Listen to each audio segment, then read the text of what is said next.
Hi everyone, welcome back to my channel. I'm gonna call this series Before I Forget. There's a lot of stories that I do wanna share, and before I forget them, I kind of wanna uh, tell the story before I literally forget because I'm on. Long story short, I just don't want to forget them. And the best way I can tell the story is for me to do makeup. And right now I'm on my way to a party. My first party in this whole year that I went. Literally, it's been a whole year. So I'm like, I better put on some makeup. So I'm gonna tell you a story. This is the new Fenty Beauty. Anyways, I'm gonna tell a story about what happened to me about 20 years ago. Around 20 years ago, like 19 years ago.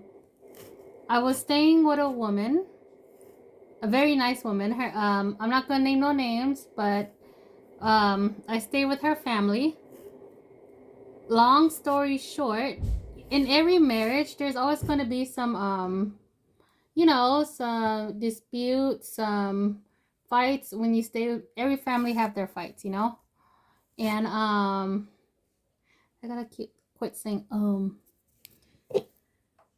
They had a falling out, and the husband, of course, like any other relationship, didn't understand what's happening. And at the time I was staying with them, when you have tunnel vision, the only thing that he could literally debunk was like, oh, all this changed because you showed up.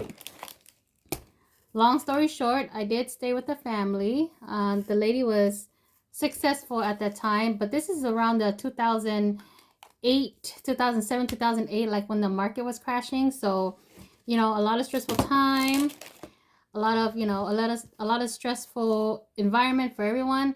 And sometimes people fall out in love. It's okay. It's normal. People go through that. Especially when you're in a long marriage, and she just decided that wasn't for her no more. But for him, and mind you, I was staying with them.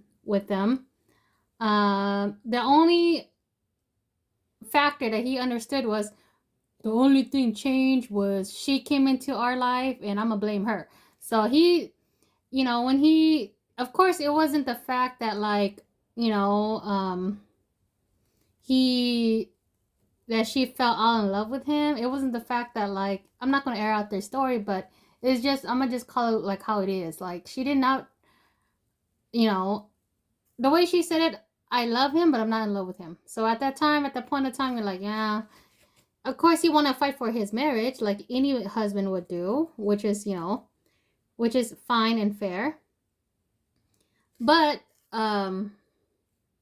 he just got no one to blame and just blamed me, and I took the blame for it. I didn't understand. I was literally freshly 18, did not understand what's going on, and I'm just like, okay, well, I mean, this is the house I'm staying in. You guys welcome me in. I got nowhere to go. I'm literally like 200 miles away from home, and I got nowhere else to go. You guys welcome me in, and here I am.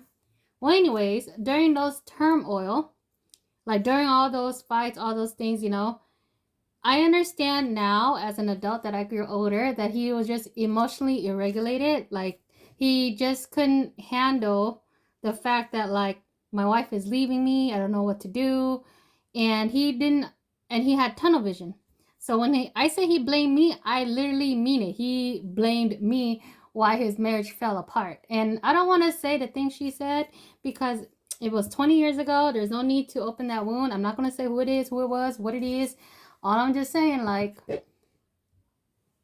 there are some times where he was so mad at the world that he will come to my door late at night. Luckily, I had a lock on the door. He will come to my room late at night and spill curses at me. Like he says some weird, outlandish things that I couldn't understand, but in his language, he wanted to curse me because in his head, he's thinking, oh, it ruined their marriage. And I'm like sitting there like, I don't know what's going on. I was literally an idiot. Well, anyways, so that's just the background of the story. I felt like I was cursed. I decided I needed to go see somebody.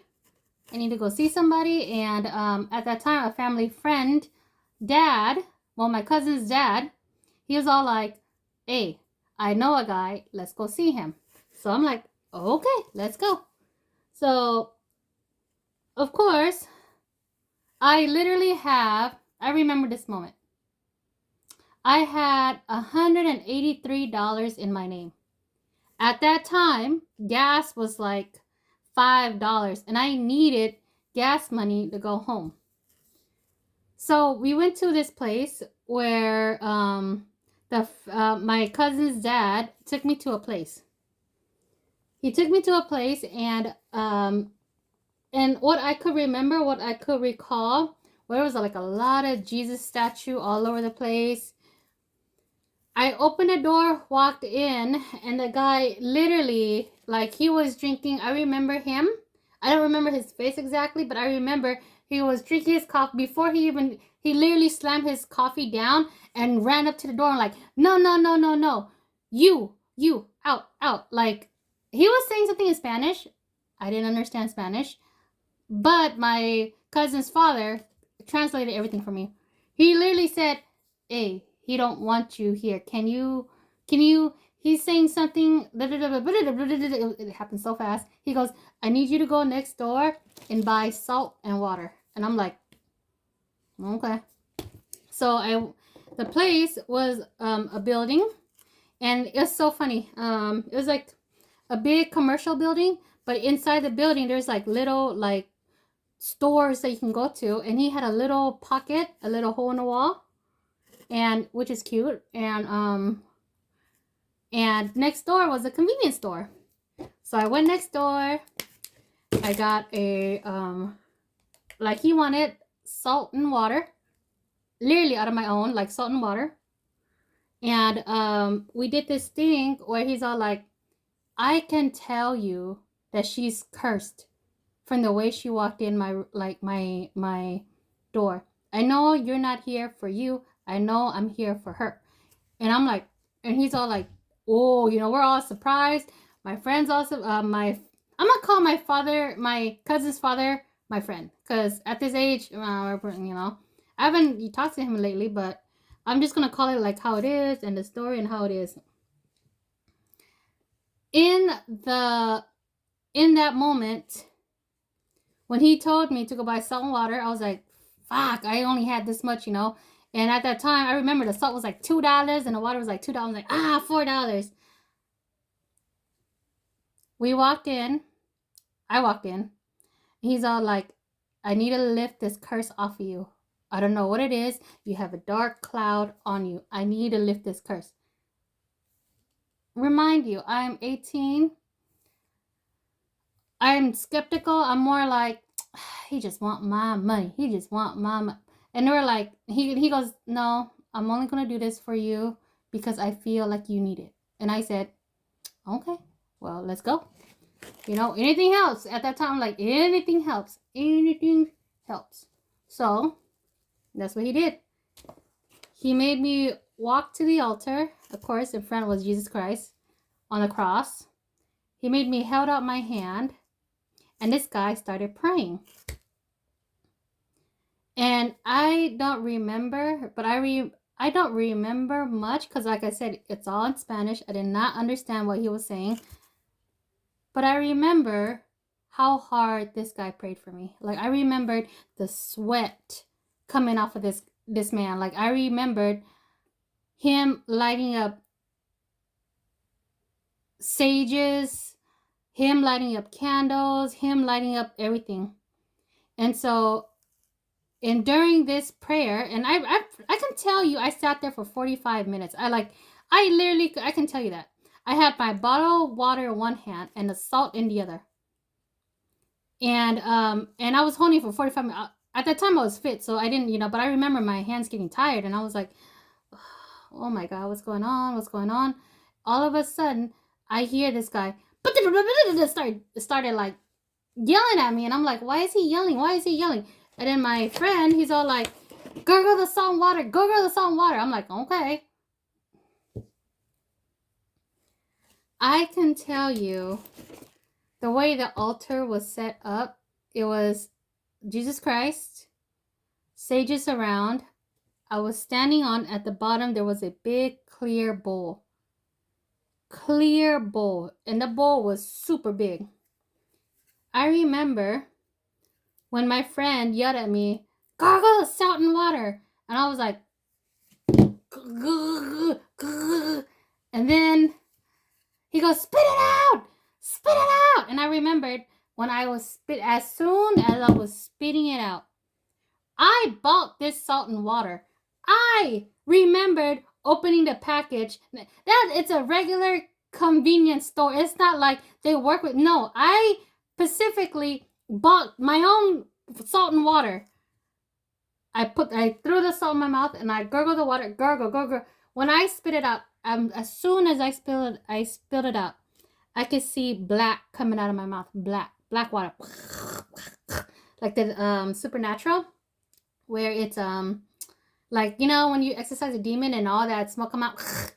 And so I remembered the black water coming out of my mouth, and I remembered I scared the guy that was, he literally saw me. As soon as that water touched the bowl, he literally got down on his hands and knees and started praying really, really hard, like just rocking back and forth, praying really hard. And I just stood there, just like I stood there stuck. Like I had, oh damn, that is, oh Lord Jesus, oh that's red. Oh no. Okay, I can fix it. Oh no. So, oh, that's too red. I can't do this.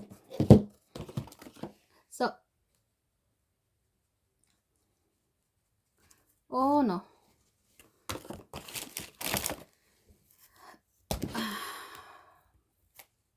Oh no. Oh ho ho ho. So yeah. Oh god. Let's put my nose. So yeah, that's how at that time, at that moment, I felt instant relief. I remember feeling a lot of weight off my shoulder. But I can tell you that it was an experience, especially when you're a non-believer. At that time, I'm pretty sure I should have been made a believer, but I'm still more like,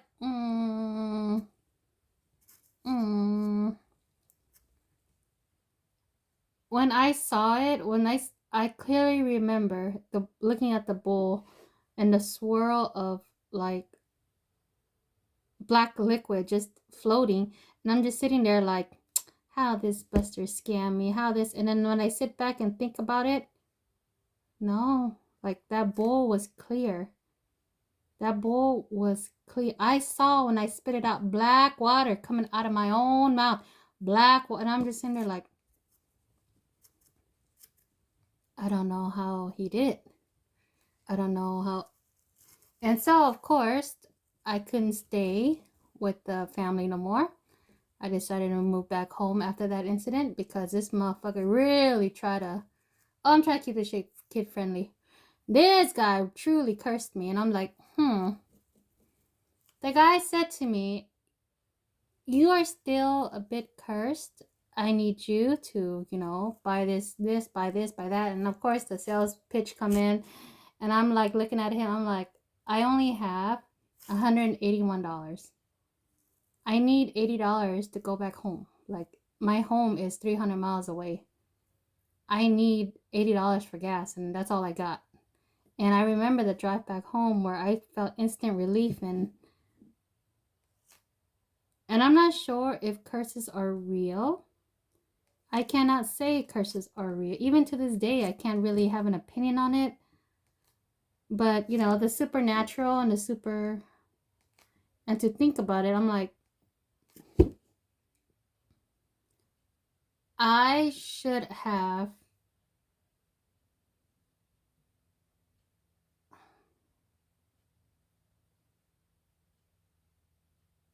cursed that motherfucker back. That's all I'm saying. I should just cursed his ass, but man, I'm still mad. 20 years later, I'm still thinking about it. Ain't that crazy? How people have power over you? I know he shouldn't have power over me. He moved on with his life. I moved on with my life. But it's just, you know. But yeah, before I forget series, I should go in more detailed about this. I should.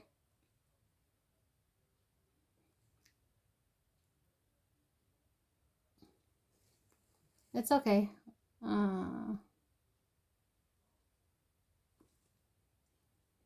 I will one day. I might re-record this because I need to look at how the story tells. But yeah, I think I'm going to start a series called Before I Forget series.